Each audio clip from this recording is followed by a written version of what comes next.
Picture this. You're standing there, tray in hand, staring up at the menu board. A Big Mac combo? Now it's $15. Yeah, 15 bucks. That same meal used to be just $5, not too long ago. After a long, exhausting shift at the factory, you'd grab that meal like a small reward. But now, across the country, millions of people are waking up to the harsh truth. Fast food isn't fast anymore. It's not cheap. And it's definitely not made for working folks like it used to be. Names we grew up with, McDonald's, Taco Bell, KFC, they're slipping away, turning into memories almost overnight. And it's not just the big chains collapsing. It's your late-night dinners you can't afford anymore. The family outings you're forced to skip. The teenage jobs disappearing like they never existed. This isn't just a market slump. It's a gut punch to affordability. Remember when a $20 bill could feed a family of 4? Those days feel like a lifetime ago. Welcome to the Downturn Report, where the numbers aren't just stats, but stories of everyday people losing what once felt normal. Ready? Let's dive in. First up, Burger King. Imagine living in a town where your go-to hot meal spot just shut down. That's happening quietly but steadily across America. Over 400 Burger King locations have closed, many in working-class neighborhoods where finding another place to eat means a long drive. In the South and Midwest, revenues have dropped by more than 30%, leaving behind more than empty buildings. There's a loss of security, a loss of routine. For older folks on fixed incomes, fast food isn't a luxury. It's a lifeline. It's the meal you buy after paying the bills, the only warm food a widow gets in a day, the quick bite for students juggling 2 jobs. Burger King used to be that reliable break in a tough day.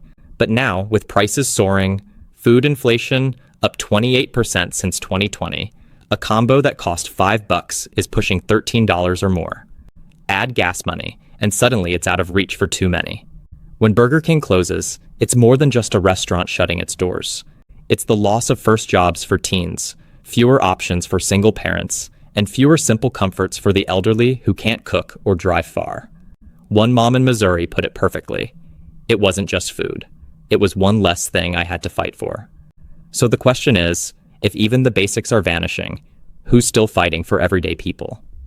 Next, we'll talk about McDonald's. Stay tuned. Think back to those Friday nights. Red roofs, the smell of pan pizza baking, dim yellow lights glowing softly, and red plastic cups sweating with ice. For many working-class families, Pizza Hut wasn't just a treat. It was the closest thing to a night out. It was where birthdays felt special, where a root beer and a booth full of cousins meant you'd made it through the week. But in 2025, those memories are fading, one location at a time. Pizza Hut has closed over 1,500 stores in recent years, especially in states like Ohio, Indiana, and Michigan. Whole towns are left with little more than delivery-only shadows of what Pizza Hut once was. And for families who depended on those sit-down dinners, this loss is more than just nostalgia. For grandparents who don't use apps or delivery services, those gatherings at Pizza Hut are quietly disappearing. Parents working 2 jobs have lost that dependable Friday night ritual, the moment that held the week together. Now, it's just another pizza box dropped at the door, eaten alone, reheated in the microwave. Meanwhile, Domino's and MOD Pizza are zooming ahead with smart technology and fast delivery. But Pizza Hut? It's stuck with big stores they can't afford, outdated menus people don't crave, and a business model that no longer fits how we live or eat. What was once a safe choice for the middle class has become the forgotten option. And maybe the saddest part? No one says goodbye when a booth disappears. It just vanishes quietly. If the places that held our best memories are fading, what will our kids remember instead? Now, let's talk about KFC. Once everywhere, KFC was the face of the white-haired Colonel Sanders, the secret blend of 11 herbs and spices, and the iconic red bucket passed around the table. It wasn't just fried chicken, it was tradition. But in 2025, KFC is quietly vanishing. Over 500 stores have shut down in a few years. Sales are down 20% in places like New York, California, and Illinois. In many small towns, KFC is simply gone. For many, KFC was the meal after Sunday church, the backup plan when life got tough.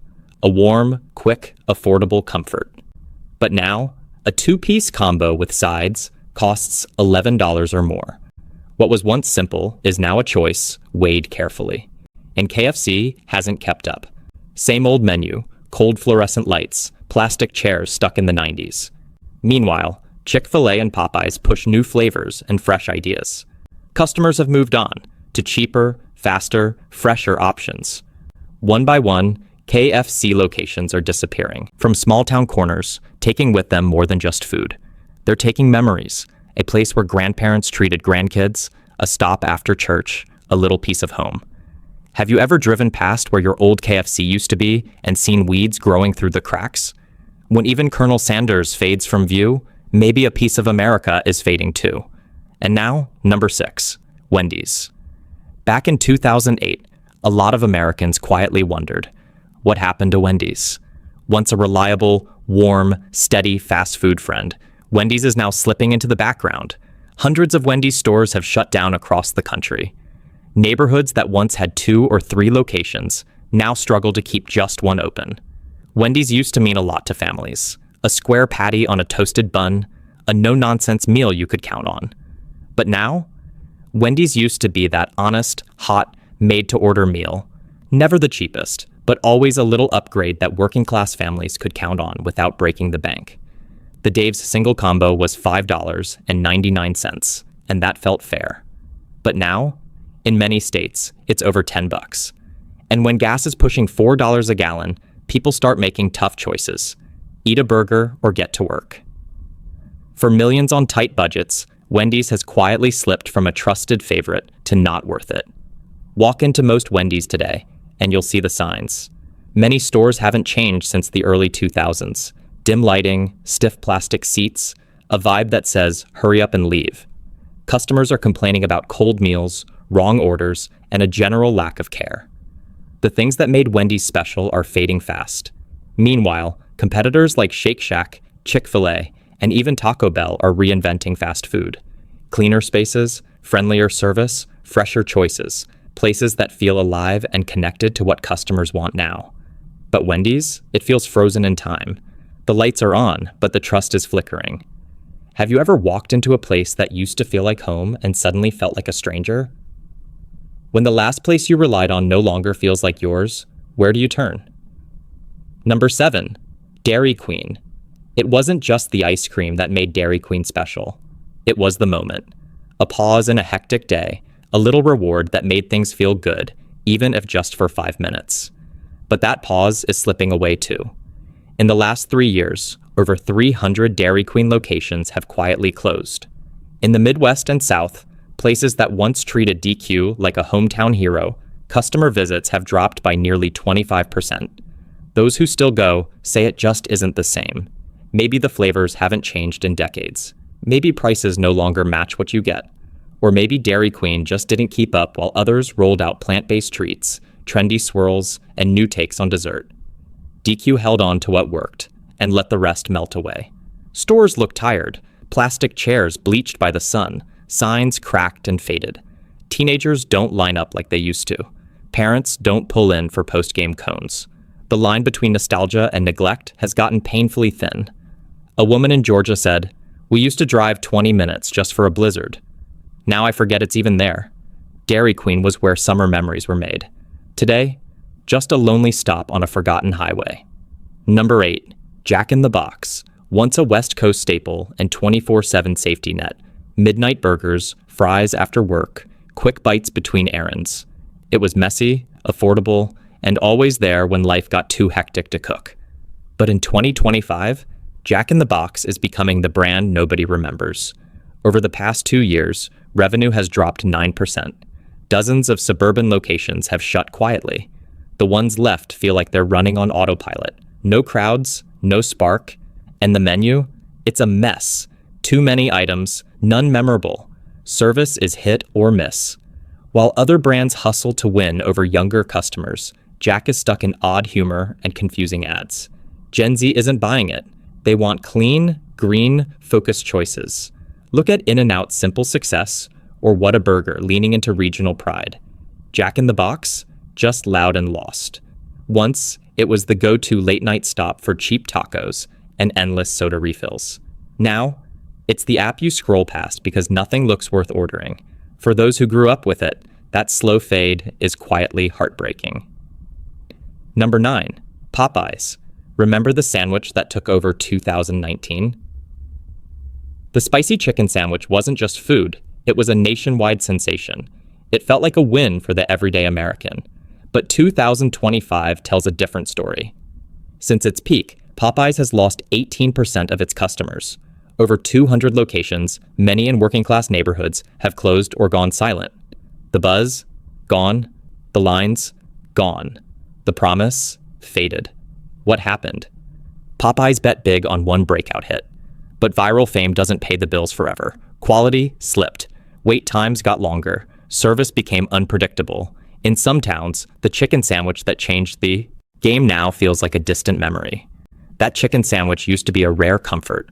Hot, filling, and just cheap enough to feel like a treat. It was the meal you grabbed between shifts or after picking up the kids. Now, it's often closed, or worse, open, but disappointing. Meanwhile, Chick-fil-A is pushing consistency. Raising Cane's is growing with a clear identity. And Popeyes, the underdog hero, feels lost and directionless. A truck driver in Mississippi said, "That sandwich used to feel like something made for people like me. Now it feels like I'm not the target anymore." So when a brand built on working people's loyalty stops showing up for them, what else slips through the cracks? Because if even Popeyes is turning its back on the everyday American, who's still building anything for us? Number 10, Boston Market.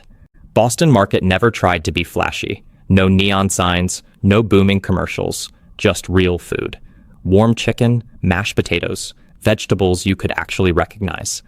It was the quiet promise that even if you didn't have time to cook, your family could still sit down to something that felt like home. Now it's disappearing. From over 100 stores across the country, Boston Market has shrunk to fewer than 300, and the number keeps dropping. Many younger people don't even know the chain still exists. The lights are still on in some places, but the life inside is fading. Boston Market wasn't built for speed or the age of apps and trends. While chains like Sweetgreen and Panera evolved, offering quick service, health-conscious choices, Boston Market stood still. And in a world that punishes slow adaptation, standing still is the same as falling behind. For working parents, Boston Market once bridged the gap between fast food and home cooking. It showed up when mom was too tired, when dad was late, when a family just needed to feel like a family again without the stress. The rotisserie chicken, the cornbread, the smell of gravy, and roasted vegetables. Those meals were more than food. They were a breath in the middle of the week. But the world sped up. Rents rose. Ownership changed hands. The pandemic hit. And Boston Market, with its slow ovens and quiet values, couldn't keep pace. So when it disappears from your town, no one protests. No headlines. No outrage. Just one day you look over at the old corner where the lights used to glow amber and find nothing but a dark window reflecting your own memory back at you. Number 11, Taco Bell. For years, Taco Bell was the unofficial refuge of the working night shift. A place where a nurse could grab something warm after 12 hours on her feet. Where truckers could pull over for cheap fuel, both for their rigs and their bodies. It wasn't gourmet, it wasn't healthy, but it was there, and it was enough. In 2025, it's not enough anymore. Prices have crept up, but wages haven't. A combo meal now flirts with $10. That's a full hour of work for someone on minimum wage. Meanwhile, the food feels empty. Folks say they leave full but unsatisfied. The fun is gone, and for many, so is the trust. The deeper loss? Community. That Taco Bell on the corner used to be a reliable landmark. Now it's shuttered 3 days a week, understaffed, overpriced. One regular, an older man from Bakersfield, says it's the only place he used to treat his grandkids after Little League. Now he can't afford both the gas and the tacos. This isn't about branding, it's about reality. One more place where people once felt welcome and fed no longer fits into a life stretched thin. And when that quiet purple sign dims, it's not just a closed kitchen, it's another light in the night gone out for millions who already feel left behind. Number 12, Checkers Rallies. Checkers was never about choices. It was about necessity. The kind of place you hit when time and money were both tight. A godsend for bus drivers between shifts. Janitors on their feet since dawn. Teens juggling school and work. Fries that didn't judge you. Burgers that filled a gap. Not a dream, but enough. Now, that gap is growing wider. In 2025, Checkers has become a ghost of itself. Over 25% of locations are gone. Where they remain, prices have surged, but quality has flatlined. The double drive-thrus that once buzzed with orders now echo with silence. For communities already on the edge, that silence is deafening. Ask anyone who depended on those greasy bags to stretch until payday. Like Tina, a single mom in Mobile, Alabama. She used to feed herself and her 2 boys for under $10. Now she skips meals so her kids can still have that one treat. But Checkers doesn't offer the same deal anymore, and neither does life. These closures don't just wipe out food options. They erase rhythms, traditions, relief. They rip out one more tile from a fragile foundation. Sometimes the food arrives cold, late, or doesn't show up at all. For families scraping by, that's not just an inconvenience. It's a message. Popeyes used to be a little slice of comfort for hardworking families, but now it feels like the very floor they stand on is cracking. And as another Checkers sign flickers out, millions hear the same truth. If you're poor and hungry in America, even your crumbs are getting cut. Number 13, Hardee's. There was a time when Hardee's was more than just a pit stop. In small towns across the South and Midwest, it was the only place open before dawn. The only place still serving sausage biscuits like Grandma used to make. Families didn't just eat there. They gathered, caught up, breathed. Now, that smell of bacon and coffee has turned to dust. Hardee's has lost over 200 stores, and with them, entire communities have lost something harder to measure: routine. A retired steelworker in West Virginia used to meet 3 buddies at Hardee's every Friday morning. 2 have passed, 1 moved away. The restaurant closed last year. Frank eats alone now, at home in silence. In bigger cities, Hardee's was already fading. But in rural America, it was a lifeline. A place you could afford a hot breakfast, where seniors could linger without being rushed. When that goes away, what fills the space? Often, nothing. Carl's Jr. tried to save the brand, but big burgers can't replace familiar faces. Corporate strategy can't rebuild connection. In 2025, when another Hardee's closes, it's not news. But for those who depended on it for warmth, for routine, for a moment of belonging, it's like a door shutting on a part of life that probably won't open again. Number 14, Arby's. For many working-class Americans, Arby's wasn't just another drive-thru. It was a quiet alternative. A warm sandwich with sliced roast beef instead of greasy patties, curly fries, and a chocolate shake after a long shift. It wasn't glamorous, but it was dependable. It was different. And for a while that mattered. But in 2025, Arby's feels like a name from another time. Fewer than half of its once thriving locations remain fully open. In rural areas and suburbs, where families used to stop for a calm, slightly better meal, the lights are off. Or worse, on, but the parking lot's empty. For those who couldn't afford premium fast casual but wanted more than a fried combo, Arby's was the middle ground. Now that middle ground is shrinking. Prices creep up, the menu stays stuck, service slows, the roast beef gets drier, and the experience loses meaning. Many customers, especially older adults who once saw Arby's as a little treat, no longer find comfort here. What was once a stop for a quick sandwich now feels sterile, forgotten, unwelcoming. One retired construction worker said, "I used to go there after work, sit with a shake, and just breathe. Now I don't even recognize the place." Arby's isn't just losing customers, it's losing its place in people's routines. And when a place built on familiarity feels unfamiliar, that's when it's already halfway gone. Number 15, Little Caesars. There was a time when a $5 bill meant something. It meant dinner, hot, ready, and enough to feed a family for the night. Little Caesars wasn't just cheap pizza. It was a lifeline for working parents, college students, anyone trying to stretch their last dollars. But in 2025, that promise is slipping away. The price of the famous hot and ready has climbed to $7 or $8 in many places. For some, that's still affordable, but for those scraping by, it's a breaking point. Worse, the quality hasn't kept pace. Thinner crust, less cheese, more corners cut. What once felt generous now feels hollow. In towns where Little Caesars once stood proud with bright orange signs glowing at dusk, the stores are dimmer, foot traffic lighter. Some have closed entirely. For families trying to feed 3 kids on a single income, that little orange box used to mean relief. Now it means compromise. It's more than losing a pizza place. It's losing a backup plan, a safety net, a moment of, we'll be okay tonight. One single mom in Ohio said it simply, that pizza used to save me. Now it's just another thing I can't rely on. When the most humble comforts start slipping out of reach, what kind of country are we becoming? These weren't just restaurants. They were cornerstones of routine, comfort, even joy. From McDonald's Golden Arches to the familiar trays at Boston Market, each name on this list once meant something real to someone. A quick meal with dad, a Friday night treat after work, a taste of freedom for $5. But in 2025, that meaning is fading. Prices climb beyond what everyday families can afford. Service feels hollow. Portions shrink. The warmth is gone. People don't complain. They just stop coming. And when enough people stop coming, even the biggest brands start to disappear. Not with a bang, but with silence. American fast food wasn't just about convenience. It was cultural glue. And now that glue is cracking. The real question isn't will these places survive, but what do we lose when they don't? Which of these brands once filled a part of your life? Do you still visit, or has that chapter quietly closed? If this video sparked a memory or thought, leave a comment below. We want to hear your story. And don't forget to subscribe. We'll be here, pulling back the curtain on the places, products, and promises that once defined the American dream, and now risk being lost forever.